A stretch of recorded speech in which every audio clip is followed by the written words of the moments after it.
is the podcast for Narrate Church. Narrate Church meets every Sunday at 9 and 11 a.m. at the Grand Street Theater in Helena, Montana.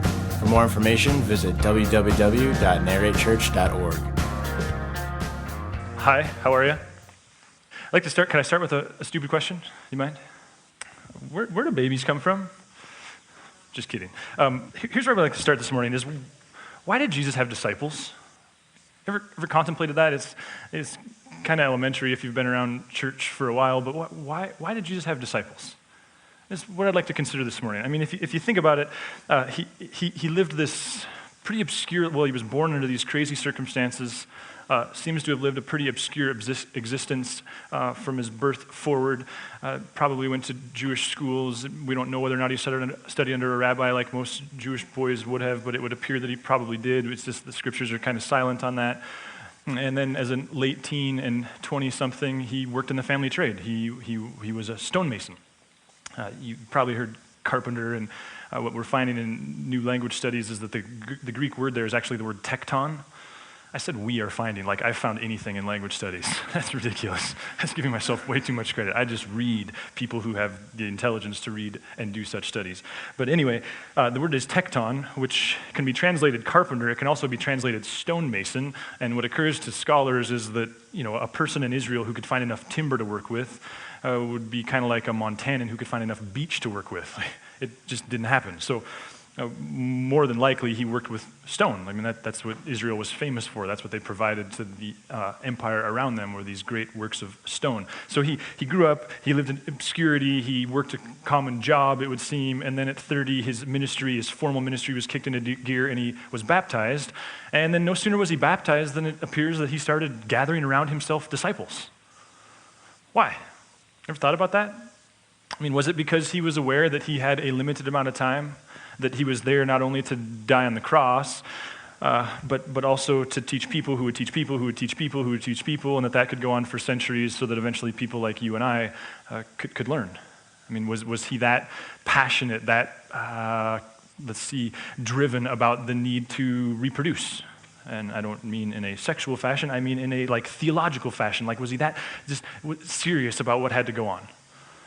Was it a reflection maybe of his pedagogy, like his philosophy of education? It was a reflection of how he thought people learned best.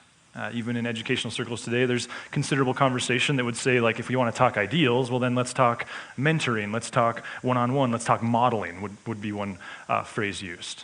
And the idea is that working in small groups, working in circles, not rows, is typically better. Is that why he called disciples? So that he could do it and they could watch, and then they could do it together, and then they could do it and he could watch. Is that what it was about? Was it cultural? And I guess what I mean there is, we know now, as we look back on the 1st and 2nd century in Israel, we know that rabbis had talmidim. They had disciples, and that what a rabbi would do is welcome these disciples, as few as a couple, as many as a dozen or so, and that they would live every waking moment with that rabbi. I mean, it's been well documented that if a rabbi went into the bathroom, the disciples went into the bathroom. If the rabbi came out and pronounced a blessing, the disciples came out and pronounced a blessing. In fact, there's a 1st and 2nd century phrase that's been captured, and maybe you've heard it in recent years, called that says, "May you be covered in the dust of your rabbi." And what it captures is this institution, I suppose, where disciples followed in such close physical proximity, their rabbi watching everything they did, doing everything they did, that the literal dust off of his feet or his sandals would collect on you. Maybe like a hike in the middle of August in Montana and it hasn't rained in weeks, just that fine powder everywhere. Did he call disciples because it was cultural? 2,000 years from now, someone might ask, why did people have cell phones? And we could offer a lot of thought on that, I suppose, but part of the answer will be, well, that's just what people did. That's the artifact that we had. It's the structure that we had.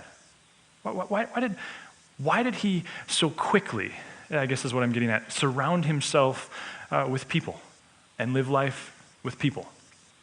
I'd like to table that and return to it at the end for a very annoying answer. But first, if you haven't been with us in maybe ever or in weeks, we're in a series right now called Mind, Heart, Soul. And really what we're talking about is, one way you could say it is core strength. We're asking this question, how can we be the type of people who are strong internally? emotionally and otherwise? How can we be the type of people who are in some ways prepared for the things that we can't prepare for? Like when we find ourselves in these situations and we feel overwhelmed, whether it's things that we have control over or we don't, job loss, relational breakdown, divorce, illness. Like what we're asking is how can we respond to them as Christ would call us to? And what we're then exploring is our mind and our heart and our soul. And we spent a couple weeks on the mind, and this morning we're going to finish up talking about the heart. Last week we started asking this question, like what does it take to have a strong heart? And last week we talked about weakness and this almost paradoxical suggestion that both medically or scientifically as well as theologically and spiritually we can point to evidence that our first reaction might be to cover over our weaknesses, but that actually makes us more weak. That there's strength in confessing to ourselves and others and ultimately God our weaknesses. This morning I want to explore this idea of relational connectedness. Perhaps a typical conversation around church, though I don't think it's all that typical around Narrate, of like, what if being relationally connected is a source of strength? And what might that look like to make sure that we are connected? In 1934, a guy named Richard Byrd, he was a World War I veteran. He was a hero of World War I. He was one of the first fighter pilots, if you will, in World War I. And after World War I, he turned naval explorer. And in 1934, he made the decision to go on a kind of a scientific expedition to go spend 5 months during the winter right near the South Pole by himself. His shelter was meager. You might imagine what kind of supplies that you can get to the South Pole and build yourself a shelter. There wasn't much there. It was built on top of what they say were 2,000 feet of ice. The landscape, he would later say, changed daily because the landscape consisted of snow. They would get blown about and shifted every day. Not only was his shelter meager, but it would frequently drop to 80 degrees below zero. In April, the sun dropped below the horizon and didn't return for 6 weeks.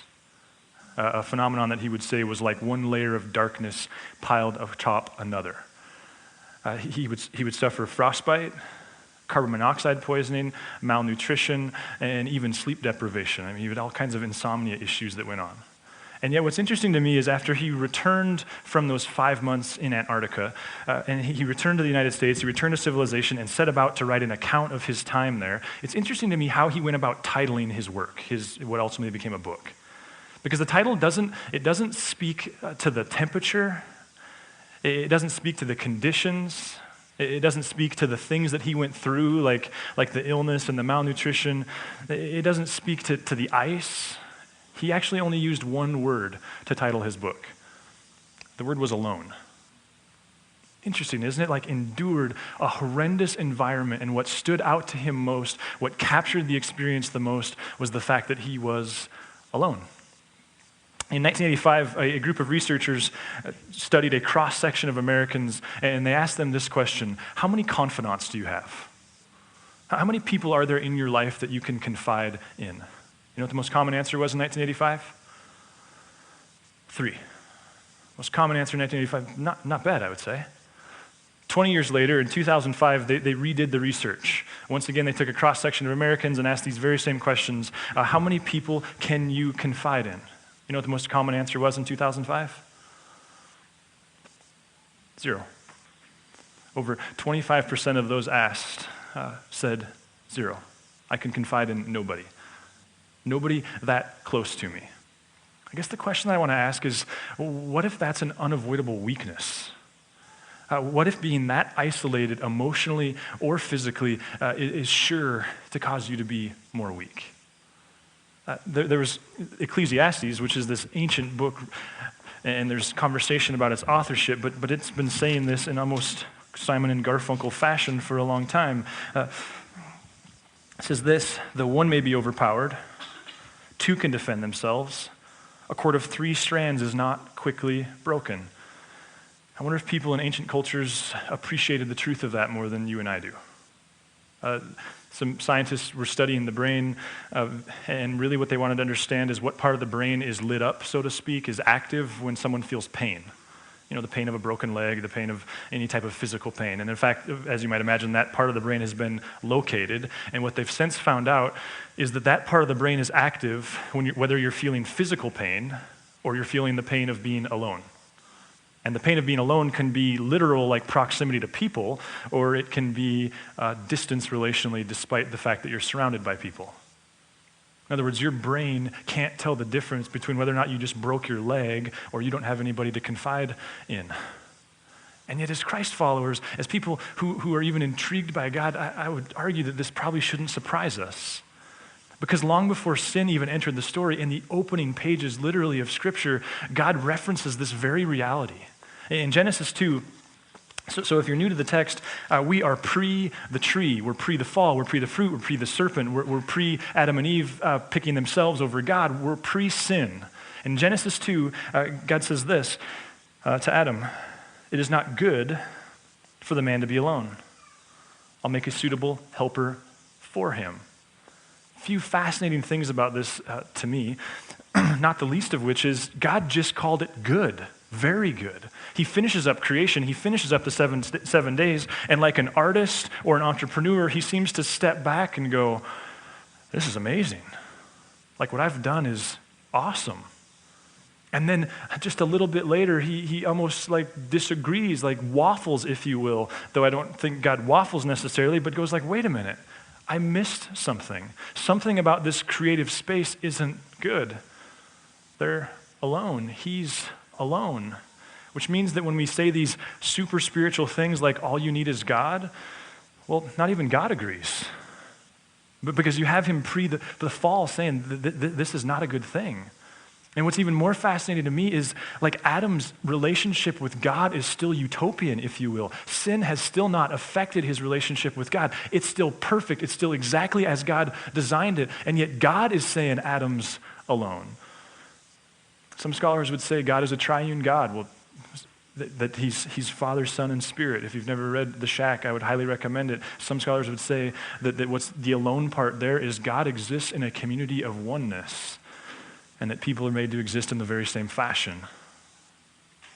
I wonder, I guess I just wonder, like how are we doing there? Not in a shaming sense, not in a like trying to conjure things up sense, but it just seems like if we're going to talk about like how do we be strong from the inside, how are you? How connected are you in your job? Is the pedestal so high that you can't possibly imagine confiding in anyone? Are there people that ask you those questions that you just care not to be asked? I heard a guy the other day say that one of the best questions that we could ask somebody is, what do you see from the other side of me? I'm too scared. I still haven't asked anybody. But like, are there people in your life who are willing to probe that deep? If you start straying off into right field, so to speak, are there people that love you enough to go like, hey, we can agree to disagree, but I at least got to just say it? Are there people that know your dreams and your passions and what you're excited about? If the unspeakable happens in the middle of the night, do you have someone to call? I guess what I want to really press in on and bear down on this morning is this idea of aloneness. And here's the thing that strikes me. I know it's true of my life, and I know I'm as broken as anybody in the room, so I'm going to suspect it's true of yours as well. Isn't it amazing how possible it is to be surrounded by people and yet still feel the emotion of a broken leg in our head? Fascinating, isn't it? That like, okay, so Admiral Byrd, he was alone because he was physically and emotionally alone, but what some of you know personally and all of us know from some point in our lives is that it's possible to feel just as alone despite the fact that you're married, despite the fact that you're surrounded by people every day, despite the fact that the office has 30 people in it. It's still possible to feel that alone, and I guess the question becomes like, why? And how do we move forward from there? If you're someone that's here and whether you're new to the community or new to Narrate or in a new job or you just find yourself alone, what I want to do this morning is almost in, workshop fashion, offer a couple tools. I am anything but the poster child of personability and community, but I do feel like there's some tools that I can suggest. Maybe you're someone that's in a marriage and you're as alone as you could ever imagine being. I think there's some ideas that we can explore from Jesus' life that may speak to that. And then I really don't want to take on a posture around here at our Sunday gatherings that just assumes like, okay, I'm going to try to find the spot where people are unhappy and broken and then we'll expose that. Maybe you're someone that's incredibly connected. Relationally, you're as content as you've ever been in your whole life. That's fantastic. And we celebrate that with you. What I want to do this morning is maybe help you understand, like, how did you get there?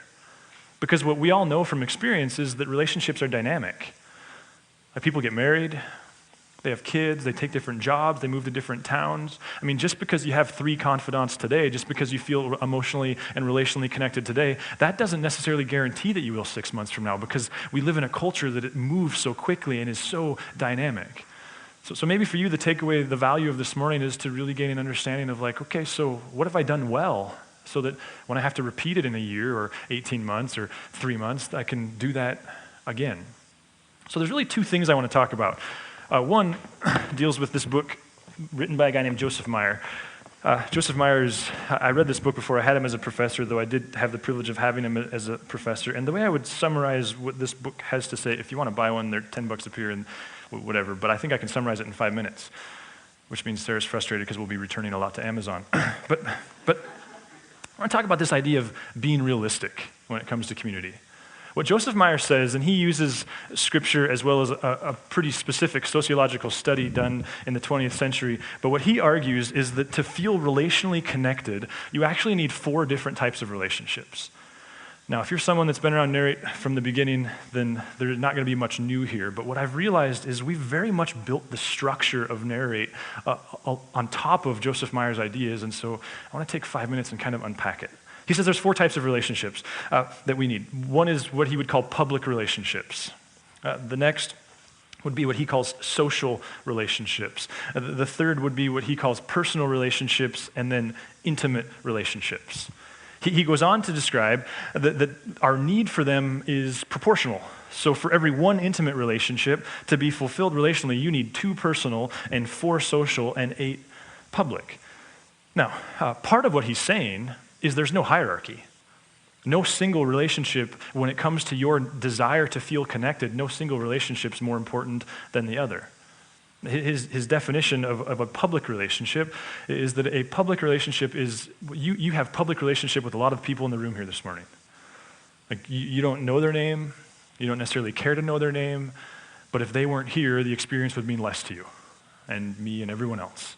When you go to a sporting event, when you go to a concert, a large event, the very reason why we want to live in communities, he would say, is because of our need for public relationships. Like we need to have these relationships where really what we experience, or what we share is an experience together. Next is what he calls a social relationship. Now, a social relationship, I love the metaphor he uses because really what he uses is photography and cinema, and says a social relationship, these are people with whom you share still photographs of yourself. They see glimpses. These are the people that if you were walking through Target, you'd say hi and try to recall their name. These are people that if you were in Costco, you'd bury your head and pretend you didn't see them. Right? Because you all do that. I've seen it. I do it too, with the best of them. These are people that, like, you know their name and you enjoy interacting with them, and sometimes they're even people that you would love to know more, but you lack the space. You lack the time. It's just a practical issue. And then there's the personal relationships, and the image that he uses here is that these people see video clips of you, short video clips of who you are and what you're like and what you're about. These are your friends. These, for most of us, these are our closest friends. These are the people you live life with. These are people that you go to events with. These are the people that you text. These are the people that you email. These are the people that you watch sports together with. I mean, these are your friends. If someone's staying behind on Christmas, like these are the people that you would actually invite to your house on Christmas. I mean, these are your closest friends. And then there's these intimate relationships. And the image that he uses is like access to the archives. Nothing hidden. Nothing's a secret. And see, really what he's pushing back on in church world is the small group phenomenon. Because there's nothing against small groups, but what Christians are prone to say is, oh, you feel lonely? You need more personal, intimate relationships. And what he's saying is, well, no, actually, if you're inept at these other two, You can have all of these you want. You can just keep cramming people into the personal, intimate relationship boxes. You can try to disproportionately have as many of those as possible. But if you don't have the ability to enjoy a large worship gathering, if you don't have the ability to enjoy being out in community, and if you don't have some of those people that your only obligation to them is to say hi to them in Costco, well, then you'll still be empty. You'll still be unfulfilled. People will say to me, Adam, I know you're against small groups. No, we're not against small groups. What we're against is a hierarchy that says the only relationships that matter are these ones at this end of the spectrum. And further, what I love about Joseph Meyer's deal is he argues that you can't create them, that relationships, they happen in organic fashion. One of the things that I have this bent, it feels to me like the church is prone to say to people, hey, give us your name, and we'll fill your social calendar and give you 6 best friends in 6 weeks or your money back. It's the only institution that makes that claim, and it doesn't deliver on it. What he's saying is, no. In fact, here's where it gets practical. What he's saying is what organizations like Narrate can do, and here's where it gets into, like, we've built the structure of Narrate on this idea, is what they can do is they can provide platforms. And those platforms are places where people can go and they can browse, so to speak. They can experience people relationally, they can meet people, and they can meet some and go, hope I never see him again. We don't say stuff like that out loud, but that's what we mean. And we can meet some and we can go, man, I really like them. I wish I had more time for more personal friends. And we can meet some and we can go like, man, I mean, we're like long lost brothers from another mother. And so so we create platforms. And around here, we think of Sunday morning as a platform. Like, we hope this is a platform for you. And this is why part of our bent is that if we start with community, if we say that our goal is to connect people relationally, then we'll never get to mission. Because this is what Christians do. It's become so much fun to watch games together and do things together that we'll fall in love with community and we'll never serve anybody. But that if we start with mission, we'll get to community, which I would argue is what Jesus did with the disciples. This is why we're always saying, like, if you want to connect around here, there's these teams that we have, these Sunday morning teams, the tech team, the kids team, the guest services team, the setup team, the band. It's a great way, and it's just an example of a platform, and I'm well aware of the fact that we don't have the only platforms, and we don't want to have the only platforms. Scattering events, for us, those are platforms. Come, interact with people, meet people. You might just find someone that fills a social hole for you. You might just be incredibly inept at public relationships and have a hard time enjoying them, and that might be some of your best therapy. I guess my point is this: if you're feeling isolated and alone, and that's kind of literal for you, give yourself a break. Yeah, you had this best friend in high school, and you went to school together for 13 years. It took a lot of time to build that relationship. You had these 3 roommates in college. And you know what? That's fantastic, but you didn't have a whole lot else to do, and you lived together for 2 years, and you built all this time. It's different outside of those venues. Give yourself a break. Jump onto some platforms. Give yourself the chance to browse, though that sounds kind of like a meat market, which it may be if you're single. I don't know. That's your call. The other thing is this. And I realize these are almost 2 unrelated ideas, but I guess I want to finish up by talking about how can I be in a marriage and feel so isolated? How can I be surrounded by people and feel so isolated? I guess I want to suggest something to you because, and I'm indebted to Andy Stanley for this observation, but if you ask yourself the question, or you ask the question, how did Jesus love people? You're likely to get an answer that you're not comfortable with. It's kind of scary.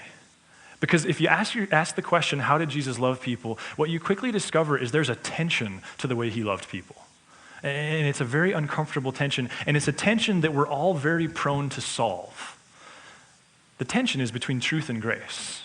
And you see this throughout Jesus' life. Sometimes he forgives, and sometimes he confronts. Like sometimes he's really silent about a brokenness. And sometimes he's really loud and really points it out. Sometimes he's super passive. Sometimes he's super aggressive. There's this tension to the way he loves people. And what people like you and I are prone to do is to solve it.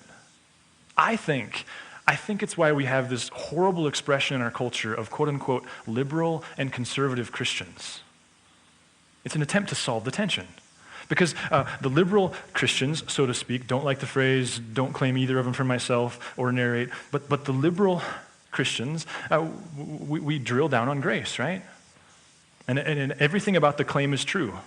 That God loves broken people, that no one's perfect, we're all human. There's all these phrases that come out of that thinking that ultimately says, like, we can't be perfect, and Jesus, that's why Jesus died on the cross, because we can't be perfect. But the other side of the tension are the quote-unquote conservative churches. And what those who claim this title, and I don't claim it and never would for myself or narrate, is, it's about truth.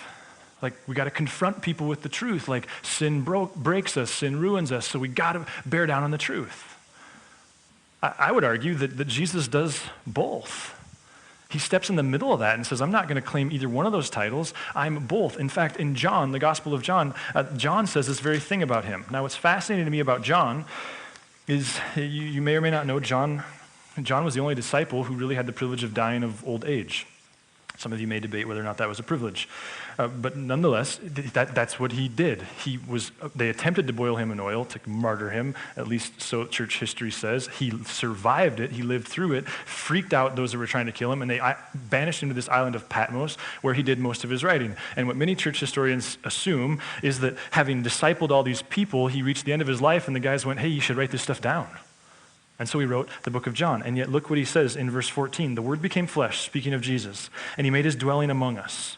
We have seen his glory, the glory of the one and only Son, who came from the Father, full of grace and truth. You know what the word full means? Full.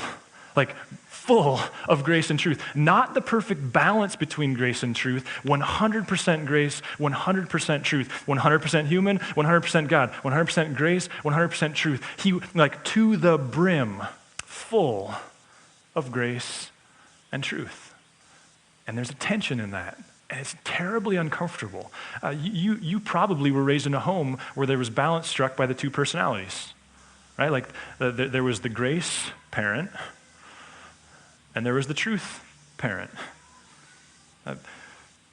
Jesus embodies both of them. And when you look at his life through that lens, you see it. Like, for example, there's this time where he walks up to this well, and he begins talking to this woman. Now, that's scandalous. He shouldn't have been doing that. And not only is she a woman, she's a Samaritan. Like, 2 strikes against him.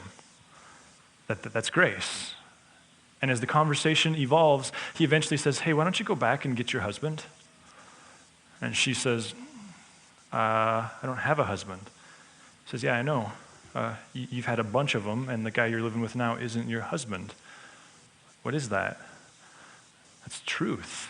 He's saying you've got men issues, and that's a problem for you. Grace and truth. Or think of Jesus as he's on the cross. You picture the Easter paintings, there's people on either side of him. We're told they're thieves or criminals, lots of different words used. They were wannabe messiahs. They were people who were false messiahs. And one of them, there's this kind of heckling that happens. And then one of them's like, no, like, stop heckling. He is who he says he is. And Jesus turns and says to this guy, today you'll be with me in paradise.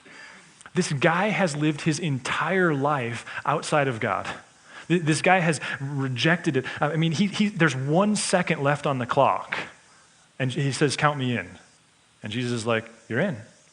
You're in. No more time to express it. No time to live it out. No time to serve anybody else. You're in. What is that? That's a whistling phone.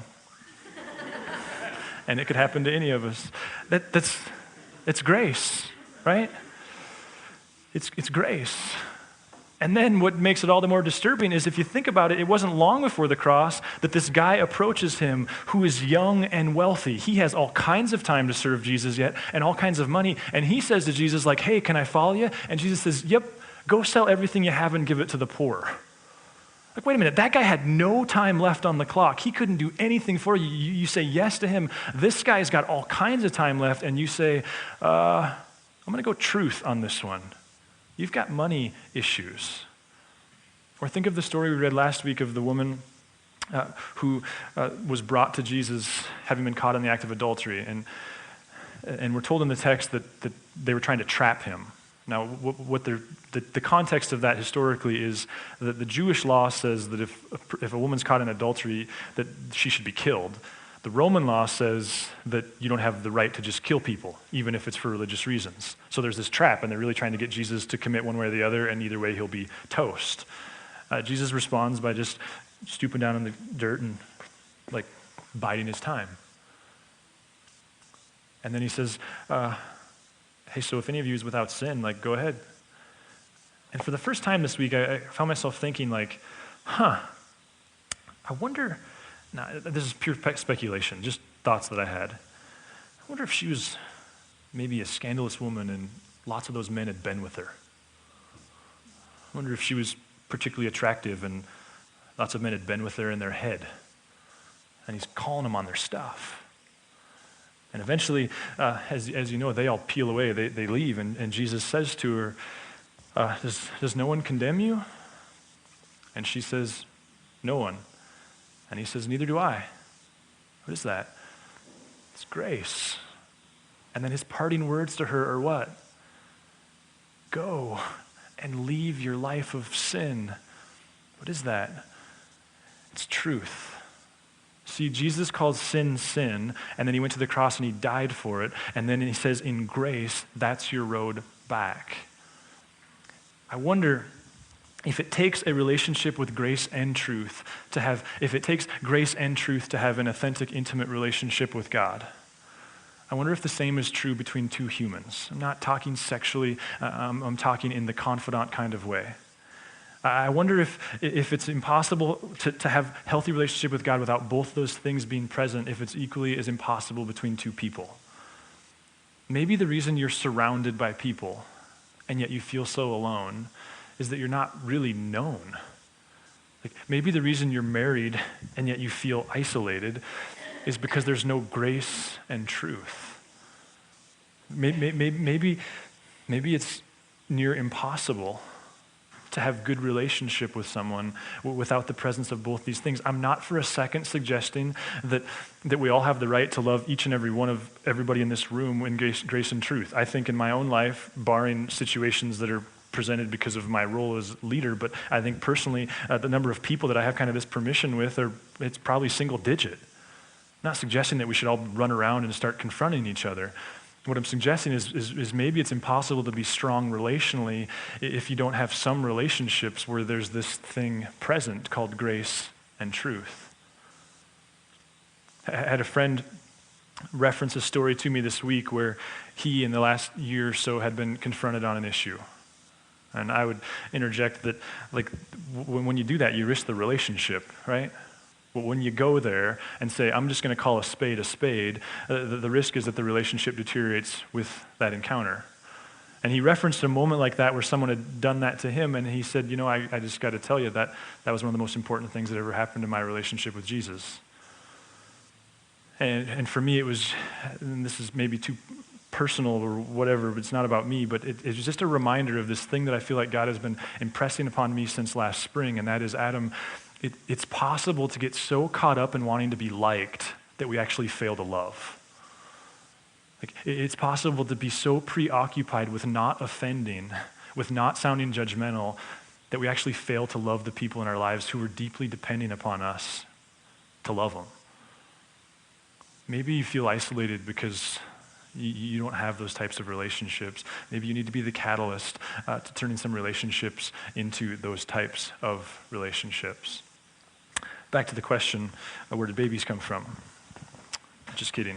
Back to the question, why did Jesus have disciples?